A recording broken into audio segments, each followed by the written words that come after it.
વડોદરા શહેરના સમા રોડ વિસ્તારમાં ચોરાયેલી એક્ટિવા સાથે શંકાસ્પદ યુવક ઝડપાયો। વડોદરા શહેરના મિલકત સંબંધિત ગુનાઓને રોકવા માટે ક્રાઇમ બ્રાન્ચ દ્વારા સતત પેટ્રોલિંગ અને વોચ રાખવામાં આવી રહી છે। તે દરમિયાન ક્રાઇમ બ્રાન્ચની ટીમે બાતમીના આધારે ગૌરવ સોસાયટીના નાકા પાસે ચોરાયેલી એક્ટિવા સાથે એક શંકાસ્પદ યુવકને ઝડપી પાડ્યો હતો। ઝડપાયેલ આરોપીની ઓળખ સૂરજ રાજુભાઈ મોટવાણી ઉંમર વર્ષ 36 તરીકે થઈ છે। હાલ તે ન્યૂ સમા રોડ વિસ્તારમાં ભવાની એપાર્ટમેન્ટમાં રહે છે અને મૂળ રાજકોટના ઘંટેશ્વર વિસ્તારનો રહેવાસી હોવાનું સામે આવ્યું છે।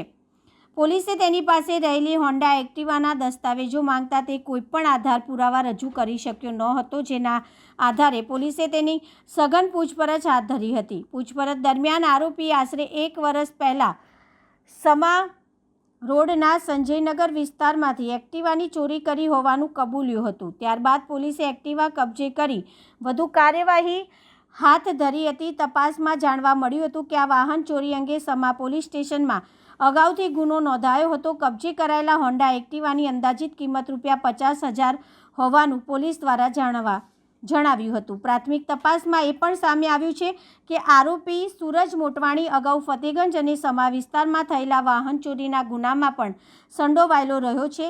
આ સમગ્ર કામગીરી ક્રાઇમ બ્રાન્ચના police inspector SM Gamit, PSI RN Bariya તેમજ તેમની ટીમ દ્વારા હાથ ધરવામાં આવી છે।